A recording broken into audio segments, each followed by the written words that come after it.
Heroes beyond number. The Astra Militarum have fought the Imperium's wars for 10,000 years, and for every warrior immortalized upon a marble plinth, 1,000,000 more have died unmarked and unmourned.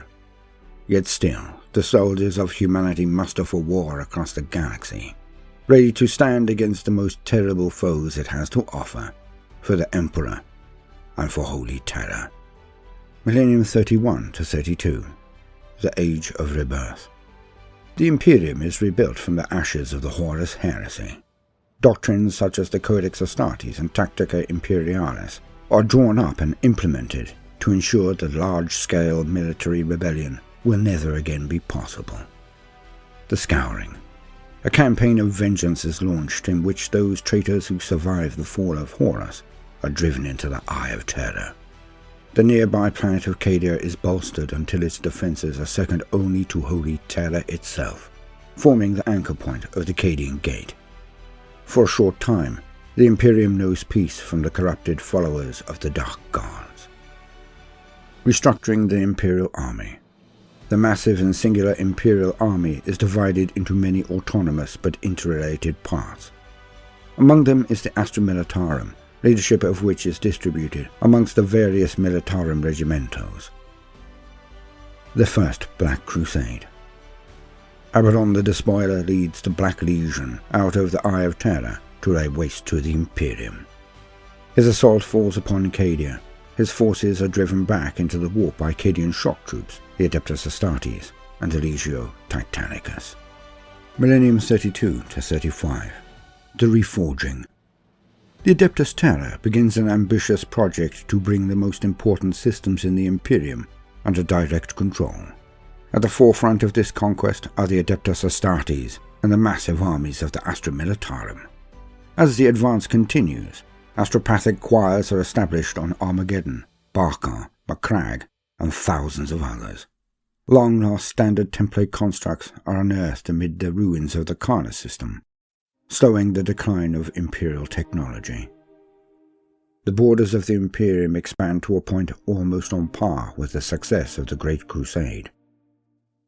Chaos renegades and Xenos are purged from the galaxy in phenomenal numbers, and countless rebel systems are brought to heel. Shock and awe. As more and more systems are brought into the Imperial fold, the shock troops of Cadia are tasked with imparting their discipline and military doctrine to the leaders of newly colonized worlds. Countless planetary defense forces and Militarum regimentos are raised based on Cadian principles of warfare. Limits of power. In repudiation of the Tactica Imperialis, Admiral Ursus forms a powerful military bloc comprising his Imperial fleet as well as armoured and infantry regiments of the Astra Militarum. The High Lords of Terra cannot allow such a concentration of forces, but know that assassinating the Admiral could lead to a costly civil war. Ursus is instead sent on an exploratory mission deep into the intergalactic Gulf. For decades, reports reach Terra detailing the conquering of new systems for the glory of the Emperor. Then the communiques cease. Contact is never attempted with the systems mentioned in Ursa's reports. The Third Black Crusade. The Despoiler unleashes the demon prince Talomin in a bloody frontal assault against the Cadian Gate. Millions of Imperial Guardsmen die to the demonic hordes that flow in Talomin's wake, but the soldiers of Cadia hold out against the onslaught. They give no quarter and make the invaders pay in blood for every inch of Cadian soil lost. The defiance buys time for Imperial reinforcements to arrive, and Talomin is eventually hurled howling back into the warp. Millennium 36 to 38. The Age of Apostasy. Zeal eclipses reason, and misrule reigns supreme. The word of the Emperor is subverted by corrupted ideologues, and the strong prey upon the weak like jackals. The Reign of Blood. Gojvandir is made High Lord of the Administratum. He immediately sets about admonishing the massively corrupt ecclesiarchy, which sparks off a 7-decades-long civil war. Though Vandir's motive to eradicate the rampant corruption within the Imperium appears pure, his own reign brings about nightmarish levels of destruction, By his command, entire populations of Imperial worlds are butchered or carpeted with virus bombs. Regiments of the Astra Militarum are put to violent use enforcing his tyranny. Only when loyalist regiments rally under the banner of the preacher Sebastian Thor is the strife ended. The Great Cull. The High Lords of Terror begin a systematic purging of Imperial command. Every sphere of the Imperium is affected, and many commanders of the Astra Militarum are put to the torch publicly or assassinated in silence. The Cost of Redemption. The sins of apostasy are purged in blood and tears. Amongst the regiments of the Astra Militarum, as elsewhere, the Imperial cult grows greatly in power. As billions of heretics are burnt at the pyre, crusade after crusade is launched to re-establish the authority of the Imperium. This rapid outpouring of force leaves many planets all but undefended, their regiments engaged in long and grueling campaigns across the vast expanse of the galaxy.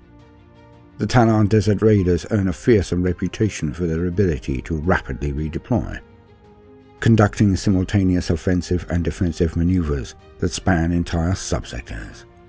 Millennium 38 to Millennium 41, the Waning. The armies of the Imperium are stretched near to breaking point after the Redemption Crusades. Innumerable worlds fall to Xenos invasions, chaos insurgency, and internal strife. As entire systems are consumed by anarchy, the Mordian Iron Guard implement stringent and merciless rule throughout their home system, eradicating 9 separate uprisings of Zinchian cults. The Ninth Black Crusade. Abaddon leads his Ninth Black Crusade against the hive world of Anticanis. The Black Legionaries launch a harrowing assault on the Monarch Hive, slaughtering the planetary defense forces garrisoned in the capital. When reinforcements arrive from Cenephalos to bolster the surviving guardsmen, Abaddon's forces withdraw and launch dozens of cyclonic warheads from orbit. A 17-year war ensues, and despite the tenacity of the Anticanian and Cancephalian regiments, the despoiler is not brought to heel. The Macarian Conquests. Lord Commander Sola Macarius musters the greatest Astra Militarum army the galaxy has ever seen. 1,000 worlds are conquered on the western fringe of the Imperium, and worlds that had never seen the Emperor's light are brought into the fold. However, upon Macarius' death, the territories gained are quickly embroiled in internecine wars. Millennium 41, the time of ending. Darkness continues to consume the Imperium, while the enemy without and the enemy within grow in strength and number. Imperial ties are increased, and the ranks of the Astra Militarum grow larger than they had been in millennia. Many heroes are forged in the unending crucible of war. The Gothic War. Abaddon leads his 12th Black Crusade against the Gothic sector of Segmentum Obscurus. Countless Imperial Guardsmen are committed to the war zone alongside 3 whole Titan legions and numerous Space Marine battle groups. During the Imperial victory at Schindelgeist, the Elysian 234th win posthumous commendations for a suicidal boarding action that results in the scuttling of the Hades-class heavy cruiser Injustice. The First War for Armageddon. Angron, blasphemous demon prince of the World Eaters, descends on Armageddon at the head of a mighty chaos host. The continent of Armageddon Prime falls swiftly, yet battle lines are held by newly drafted regiments of Steel Legion, rallying around the stubborn Space Wolves. Ultimately, Armageddon is saved and Angron banished, but the bloody cost of victory spirals higher as the Inquisition instigates a series of brutal purges, slaughtering the Steel Legion to contain the knowledge of what has transpired. The Damocles Crusade. The Tau Empire expands into Imperial space. Numerous worlds defect, initiating the protracted Damocles Crusade. Notable victories are won by the Brimlock Dragoons and countless Trucian Fenguard, whose sergeants wield huge ceremonial swords as they lead their men screaming into battle. However, after only 3 years, the encroaching Tyranid threat leads Imperial forces to withdraw, surrendering in weeks the territory paid for in years of blood and toil. The First Tyrannic War. High Fleet Behemoth plows headlong into the realm of Ultramar. 47 regiments of the Ultramar Auxilia joined their Ultramarine masters in the defense of their realm. The St. Celia aftermath. Nearly a full Titan legion turns traitor on St. Celia's world, instigating a massacre of unthinkable proportions. Knight Commander Pask rallies elements of the Cadian 423rd and breaks for the safety of Yggdrasil spaceport, scoring 4 confirmed engine kills during their escape, including the Reaver Titan, Oblivion's Angel. Imperial forces finally encircle the traitor Legio upon the Planus Steeps, and the largest armoured offensive since the Battle of Talon is launched. Over 8,000 tank companies and 35 super heavy detachments are annihilated during the continent-spanning year-long war that follows. With the support of 3 full houses of Imperial Knights, Pask's forces corner the surviving Titans and destroy them one by one. The Second War for Armageddon.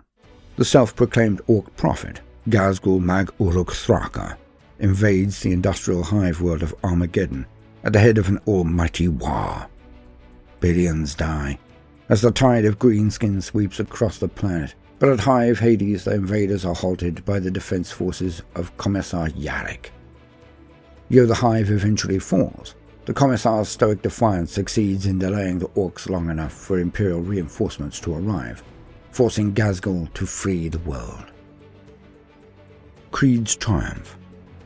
Eldrai forces attack Cadian holdings on Orent. Osaka Creed implements a complex wave of contingency plans and sealed, time-delayed orders coupled with psychic obfuscation provided by an entire coven of Primaris Psychos. Creed's tactical genius overcomes even the vaunted Eldrai powers of prescience, securing an overwhelming Cadian victory at the very gates of Orent's Hive Primus. The Devour rises. As Hive Fleet Leviathan strikes at the underbelly of the Imperium, billions of Imperial Guardsmen are conscripted to face this new threat. Departamento Munitorum tithe-takers report a worrying number of worlds unable to fulfill their demands, leading several dozen planetary governors to face summary execution. The Third War for Armageddon. Ghazghul Mag Uruk Thraka returns to Armageddon and obliterates Hades Hive from orbit, a clear challenge to his old foe, Commissar Yarrick. The Old Man returns to oppose the Orc Warlord, this time taking command of the entire world's armed forces. As the war degenerates into grueling battles of attrition, Ghazghul once again departs. This time Yarrick pursues his nemesis across the stars, determined to make the Warlord pay for the death and destruction visited upon Armageddon. Warzone Damocles. After the Tower drive the planetary defense forces of Agrilon from their home world, Segmentum Command escalates operations in Warzone Damocles. Waves of reinforcements begin a desperate rearguard action to slow the Tower advance. Meanwhile, a mighty armada of Imperial warships departs for Agrellan, bearing over 1,000 regiments of Cadian, Catachan, Elysian, Talon, and Anthonol guardsmen. Several full battle companies of Raven Guard and White Scars Space Marines, and the Titans of Legio Absolutium. The hammer of Imperial retribution bears inexorably down upon the attacking Tau, its wielders determined to crush the upstart Xenos once and for all. Millennium 41. The 13th Black Crusade.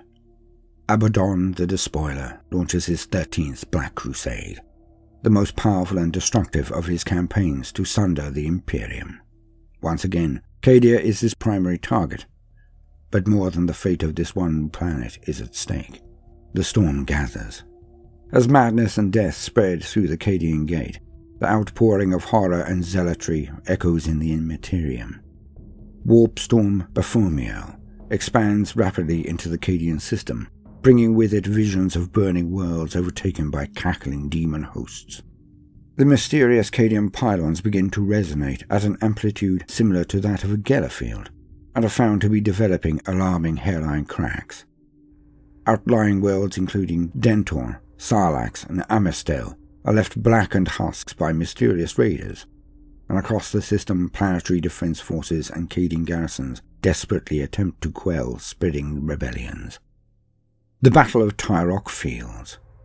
Increasingly concerned by the havoc spreading through neighbouring systems, Cadian High Command orders a general muster on Cadia. Millions of guardsmen are already assembled outside Casa Tyrok when the Voskani cataphracts spring a suicidal trap. Confusion reigns as the traitors open fire upon former comrades, slaughtering hundreds before any response can be coordinated. The intent of the Volcani's treason is revealed when they swarm aboard the Leviathan command vehicle of the Governor Primus, Fortress Imperium. Though they fought hard, Cadian High Command are wiped out in a single stroke. At the darkest moment, Ursaka Creed rallies the reeling Cadian regiments and orders the counterattack. Accompanied as always by trusted Sergeant Jaran Kell, Creed orders the Cadian 8th to link up with the 7th and advance towards the captured Leviathan. Kell is wounded when he intercepts a las round intended for Creed, but refuses medical attention and continues onwards. The Leviathan is soon recaptured, the colours of the Cadian 8th flying proudly from its command deck. Shortly after, Ursaka Creed is appointed Lord Castellan of Cadia, and the Cadian 8th are renamed the Lord Castellan's Own in his honour. Bracing the gate. Now convinced that an attack on an unprecedented scale will soon fall upon the Cadian gate, Creed takes what steps he can to prepare the defences. Though heavy with portents of doom, the Emperor's Tarot is consulted time and again in the hope of gleaning insight into the movements of the foe. New fortifications are raised across Cadia and her surrounding worlds. Astropathic choirs begin broadcasting a deafening call for aid. Though it incinerates the minds of countless psychers, Creed orders that Cadia's distress call must ring ceaselessly through the warp. First Blood. Cadia High Command sends a force of Tempesta Sires out to the very edge of the Eye of Terror in an attempt to gauge where their first blow will fall. Making planetfall upon the benighted world of Earthwat, the expeditionary force finds no signs of life until it breaches the primary planetary shelters. As the vault doors swing open, a billing and moaning dead spill from the darkness. Meanwhile, in orbit, a vast traitor armada thunders from the Imperium, its vanguard elements completely annihilating the expedition's transports. The Great Eye opens. Abaddon's armada blots out the stars with its sheer volume, mutants and heretics pouring from the eye in numbers beyond count. Despite being overwhelmingly outnumbered, Imperial Navy forces under Admiral Quarren do what they can to stem the tide. Quarren's fleet fights with nobility and distinction, but the heavy toll they exact upon the foe is as drops in the ocean. Forced to disengage, the survivors limp back to Cadia as harbingers of the oncoming storm. Abaddon's forces arrive just hours after Quarren's, the sheer fury of their attack setting the warp aflame. The skies of Cadia fill with fire as twisted landing craft descend like crowds of flies, and invaders in their millions spill onto the surface. Yet a sliver of hope remains, for Cadia's defenders know that Space Marines, Titans, and unnumbered regiments of guardsmen are rushing to their aid. Creed defends his world with a strategic brilliance not witnessed since the days of Macarius, inspiring every guardsman to fight to the bitter end with no thought for themselves. If the Cadian gate should fall, then the unbridled fury of the warp will spill forth into the Imperium, sweeping all of mankind away in a tide of horror and madness. The fall of Cadia. The full force of Abaddon's 13th Crusade descends upon Cadia. As the servants of chaos spew from the Eye of Terror, the armies of the Imperium rush to defend the fortress world. Lord Castellan Creed leads the defenders' stand from Casa Kraf, where millions of guardsmen die holding back the onslaught of demons, cultists, and heretic Astartes. Morale ebbs at the sight of the atrocities being visited upon the guardsmen caught outside the walls, but is kept from breaking altogether by Creed's defiant dictum, Cadia stands. When the demon prince Urkanthos and the hounds of Abaddon launch an assault on the heart of Casa Kraf, what little hope remains seems utterly lost. But in the fires of damnation flies Saint Celestine. the hallowed warriors of the Adeptus Sororitas following her holy path. Fighting alongside the Cadian defenders, they drive the attackers from the walls. The dead are burned during the brief respite, the sisters of our martyr lady providing ministrations where they can. Having battled their way through the blockade, Adeptus Astartes and Mechanicus reinforcements also managed to make planetfall. Among their number is Archmagos Dominus Belisarius Call, who uses a geometric pylon scattered across Cadia to hold back the warp. As the despoilers' hordes set about their butchery, Creed is nearly slain by Abaddon himself, but is saved by the last heroic sacrifice of the ever-faithful Colour Sergeant Kell. Then, with agonizing finality, the last sliver of hope is shredded.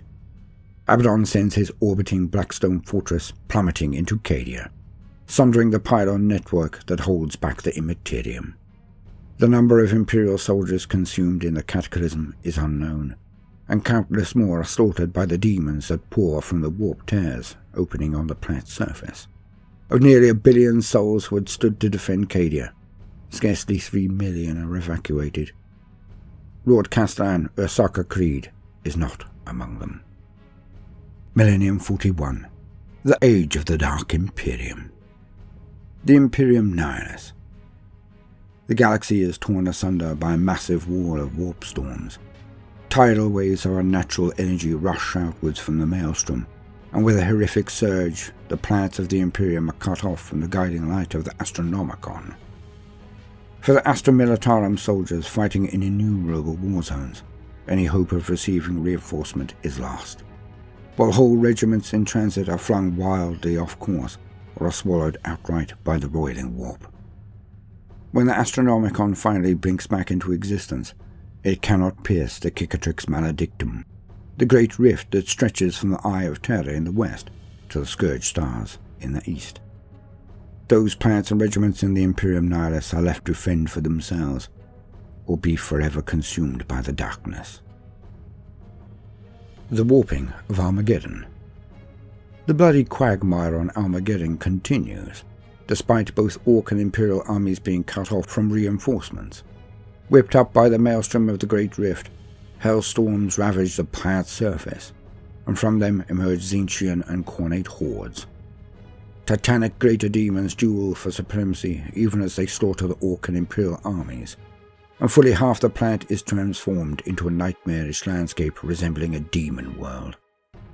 Astra Militarum regiments form uneasy and temporary alliances with the Greenskin invaders to fight the demonic threat, while the Steel Legion and Planetary Defense Forces hold out against hope to secure Armageddon's hives. The Salamanders, along with 9 other chapters of the Adeptus Astartes, succeed in halting the ritual that would bring Angron, the Primarch of the World Eaters, back to the planet that had defied him in ages past. False hope. Adrift amongst the stars of the Imperium Nihilus, a fleet-bound Astra Militarum army group believes it has located the Astronomicon. They follow the signal through the Immaterium, straight into the clutches of a massed Alpha Legion ambush. Slash and burn. A battle group en route to Warzone Ultramar descend to quell the massive Genestealer cult uprising on Gretian's Garden. So rife with mutants are the forests of the verdant world that the Imperial soldiers set the planet's entire western continent ablaze. After months of intense battles, the Genestealer cults withdraw into the densest woods, and the offensive devolves into a series of seek and destroy missions. The majority of the battle group is called away by command of the Ordo Xenos, leaving only a handful of Catachan armoured regiments and super heavy vehicles. The departure is fortuitously timed, for days later the system is cut off from all communication, shrouded by the warp shadow emanating from a fast approaching Jormungandr splinter fleet. Undeterred, and with abominations still to kill, the remaining Baneblades blast and bulldoze their way through the lingering hybrids, while Hellhound companies incinerate any living thing that crosses their path. The forest world, and every mutant on it, is reduced to ash by the time the Tyranid fleet arrives. The armoured Catachans hold out for as long as they can, before being devoured by the overwhelming enemy. Finding the once lush planet stripped of its vital biomass, Jormungandr fleet quickly sets off towards other Imperial worlds. Call of the Forge.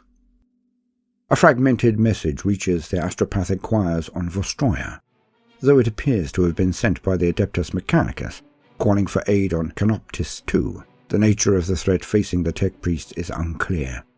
Nevertheless, the firstborn 22nd Riders of Dawn, the 99th Only Sons, and the 331st True Shots set out to answer the call, hoping that their navigators will be able to traverse the now lightless stars. Wages of War. The Talon Desert Raiders, fighting alongside Grey Knights of the Blades of Victory Brotherhood, conduct a series of feinting attacks against the Nurgle demons spawning in the wake of Outbreak Arcanum. When the spores of the sentient Plague Eater of Lives were unleashed from the drifting Spacehawk, Mother of Miseries, skirmishes flit across barren moons and dead worlds, the Grey Knights instructing the Desert Raiders to never close on their enemy or leave their dead behind. In time, the rotting hordes waste away. The Grey Knights carve the names of the Talon commanders into their armour to honour their service, then put every guardsman and officer to death. Entry to Valhalla. Amidst the darkness of the Imperium Nihilus, fleeing vessels carry word of a greenskin fleet surging towards Valhalla. Planning to intercept the orcs on the nearby hive world of Scovy, the Ice Warriors make a series of short-range warp jumps. Upon arrival, they learn that the Scovian armories are severely depleted, having expended their munitions reserves fighting off several orc waves already. Desperate calls for resupply have been sent, but they were either never received or the Imperial Navy's resupply ships had been lost in the warp. As the main body of the orc fleet arrives in orbit, the well-equipped Ice Warriors assume command of Scovy's defense, requisitioning what few supplies remain. The Scovians are given knives, hatchets, spears and rocks before being ordered to march alongside the Valhallan infantry towards the greenskin invaders.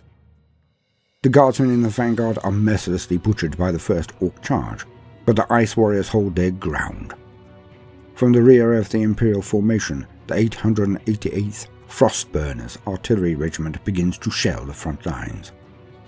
Ordnance blasts send chunks of human and orc flesh raining across the battlefield, and the creeping barrages continue to cut further and further into the sea of greenskins.